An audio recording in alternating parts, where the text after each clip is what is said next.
श्री कृष्ण गोविंद हरे मुरारी, हे नाथ नारायण वासुदेवा। हरे कृष्णा। प्रिय भक्तजनों, आज की वीडियो में हम आपको हरिवंश महापुराण के 33वें अध्याय की कथा सुनाएंगे। सभी भक्तजन हमारी हरिवंश महापुराण की कथा को बड़े श्रद्धा भाव से सुने, क्योंकि हरिवंश महापुराण की कथा पुत्र रत्न की प्राप्ति कराने वाली कथा है। तो आइए भक्तों, हम अपनी कथा को प्रारंभ करते हैं। इस कथा में नाना प्रकार के व्रतों का विधान बताया जाएगा। आज की कथा में हम यही बताएंगे, नाना प्रकार के व्रतों का विधान किस प्रकार किया जाता है। तो आइए भक्तों, कथा को प्रारंभ करते हैं। गजाननं भूतगणाधिसेवितं कपितजम्ब फलचारुभक्षणं उमासुतं शोकविनाशकारकं नमामि विघ्नेश्वर पादपङ्कजं। गुरुर्ब्रह्मा गुरुर्विष्णु गुरुर्देवो महेश्वराय, गुरुर्साक्षात् परब्रह्म तस्मै श्री गुरुवे नमः। अखण्डमण्डलाकारं व्याप्तं येन चराचरं तत्पदं दर्शितं येन तस्मै श्री गुरुवे नमः। नारायणं नमस्कृत्य नरं चैव नरोत्तमं देवीं सरस्वतीं व्यासं ततो जयमुदीरये। बोल हरिवंश महापुराण की जय। बोल कृष्ण कन्हैया लाल की जय। भगवती उमा कहती हैं, अरुंधति, जिन व्रतों और पुण्यों के द्वारा इस शरीर को परम सुख की प्राप्ति के योग्य बनाया जा सकता है, उन्हें इन तिथियों और श्रेष्ठ फल के साथ बताती हूँ, सुनो। पवित्र व्रत का पालन करने वाली देवी, जो पतिव्रता नारी कृष्ण पक्ष की अष्टमी तिथि को अपना एक समय का भोजन ब्राह्मण को देकर स्वयं उपवास पूर्वक व्यतीत करती है, अथवा उस दिन फल मूल खाकर रहती है, श्वेत वस्त्र धारण करके सदाचार के पालन पूर्वक गुरुजनों तथा देवताओं की पूजा करती है, और इस प्रकार 1 वर्ष तक इसी नियम का पालन करके वह अंत में सुरई गाय के पूंछ के बाल की रस्सी से अच्छी तरह बनाया हुआ चवर, ध्वज तथा दक्षिणा सहित मिष्टान यथाशक्ति ब्राह्मण को देती है। उस पतिव्रता नारी के केस कट प्रदेश के नीचे तक लटक कर लहराया करते हैं और उनके अग्रभाग घुंघराले हो जाते हैं। वरवर्णी, जो सिर को सुख पहुंचाना चाहती हो, वह सती साध्वी स्त्री गोबर, आंवला, कच्चा बेल और श्रीफल, पक्का बेल, इन सब को सम मात्रा में मिलाकर उसके द्वारा सिर को धोए, उसकी मैल दूर करे, सदा गौमूत्र का पान करे और सिर के ऊपर से स्नान करते समय उस जल में गौमूत्र को मिला ले। प्रत्येक कृष्णा चतुर्दशी को इस नियम का पालन करना चाहिए। ऐसा करने वाली स्त्री विधवा नहीं होती, सौभाग्यवती बनी रहती है, उसे ज्वर आदि रोग नहीं सताते तथा उसके शरीर में सिर संबंधी रोगों से कष्ट नहीं होता। पवित्र मुस्कान वाली अरुंधति, जो स्त्री अपने ललाट को दर्शनीय शोभा से संपन्न बनाए रखना चाहती हैं, वह प्रत्येक प्रतिपदा तिथि को एक समय भोजन करके बिताए एवं दूध के साथ भात खाकर रहें। जब तक 1 वर्ष पूरा ना हो तब तक ऐसा करती रहें। तदंतर ब्राह्मण को सुंदर स्वर्ण में पट दान करें। ऐसा करने वाली सुंदर कट प्रदेश वाली स्त्री मनोहर रूप सौंदर्य से युक्त ललाट पाती है। निष्पाप अरुंधति, तुम्हारा भला हो।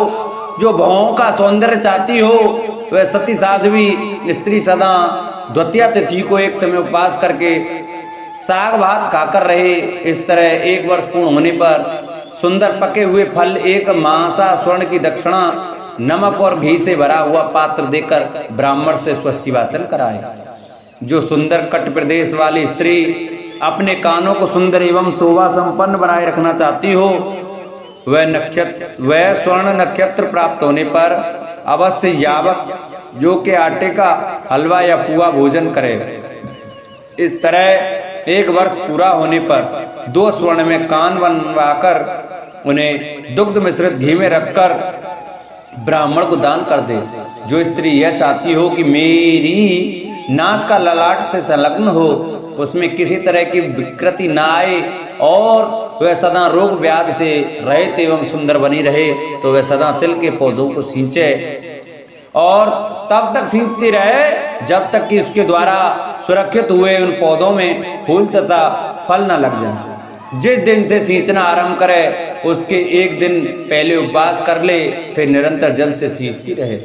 जब उन पौधों में फूल लग जाएं तो उनसे फूल ले घी में डालकर उस घी का दान करें। अमृत में चंद्रमा से उत्पन्न हुई अरुंधति, जो स्त्री यह चाहती हो कि मेरे नेत्र सुंदर हों, वह निरंतर दूध अथवा घी से ही भोजन करे। पवित्र मुस्कान वाली देवी इस तरह 1 वर्ष पूर्ण होने पर वह वस्त्र और आभूषणों से विभूषित हो कमल और कुमुद के पत्तों को दूध में डाले और जब वे उसमें तैरने लगे तब वह सती उन पत्तों सहित उस दूध का ब्राह्मणों को दान कर दे। पतिव्रते वह दान देकर नारी कृष्ण सार मृग के समान नेत्र वाली हो जाती है।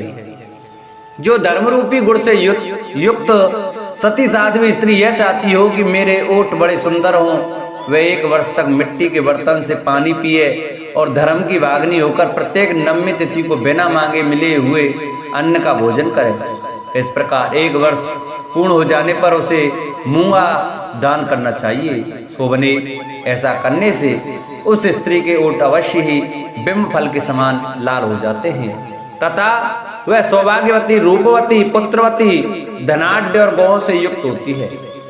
अमर वर्णिनी जो चाहती हो कि मेरे दांत बहुत ही सुंदर और स्वच्छ हों, वह साध्वी स्त्री शुक्ल पक्ष की अष्टमी तिथि को दोनों समय भोजन त्याग दे। धर्मज्ञ इस तरह 1 वर्ष पूर्ण होने पर वह सती नारी चांदी के दांत बनवाकर उन्हें अत्यंत उत्तम गुण वाले दूध में डाल दे और दांतों सहित उस दुग्ध का ब्राह्मण को दान कर दे। अनघे ऐसा करने से वह सती साध्वी स्त्री चमेली के फूल जैसे श्वेत दांत पाती है और सौभाग्य तथा पुत्र लाभ करती है। रुचिरा नने जो स्त्री संपूर्ण मुखमंडल को ही कमनीय कांति से युक्त देखना चाहे, वह भामनी पूर्णिमा को स्नान करके शुभ चंद्रोदय होने पर दूध में तैयार किए गए यावक का ब्राह्मण को दान दे। इस तरह 1 वर्ष पूर्ण होने पर सोने या चांदी की चंद्रमा की सुंदर प्रतिमा बनवाकर उसे कमल के फूल पर रखे और ब्राह्मण से स्वस्ति वाचन कराए और उसका दान कर दे। वह शुभ लक्षणा स्त्री उस दान के द्वारा पूर्ण चंद्रमा के समान मनोहर मुखवाली हो जाती है। जो नारी यह चाहती है कि मेरे दोनों स्तन ताड़ के फलों के समान पीन हों, वह प्रत्येक 10वीं तिथि को सदा मौन रहकर बिना मांगे मिले हुए अन्न का भोजन करे। इस प्रकार 1 वर्ष पूर्ण होने पर जो सोने के बने हुए 2 सुंदर बेल जितात्मा ब्राह्मण को दक्षिणा सहित दान में देती हैं, वह परम सौभाग्य एवं बहुत से पुत्र प्राप्त करती हैं। देवोपम कांति वाली देवी वह स्त्री सदा ऊंचे स्तन धारण करती है। जो कृशोदरी होना चाहती है, अर्थात जिसकी यह इच्छा है कि मेरा पेट उबड़ने या बढ़ने ना पाए, भीतर को दबा रहे, वह एकांत में भोजन करे और पंचमी को सदा केवल जल से अन्न ग्रहण करे। सुबह धन्य धन्य इस तरह 1 वर्ष पूर्ण होने पर जितात्मा ब्राह्मण को खिली हुई चमेली की लता का दक्षिणा से दान करे। सुमध्य में जो नारी अपने दोनों हाथों को सुंदर रूप से युक्त देखना चाहती हो, वह द्वादशी तिथि को सब प्रकार के अनिंदित उत्तम शाकों द्वारा आहार करके व्यतीत करे।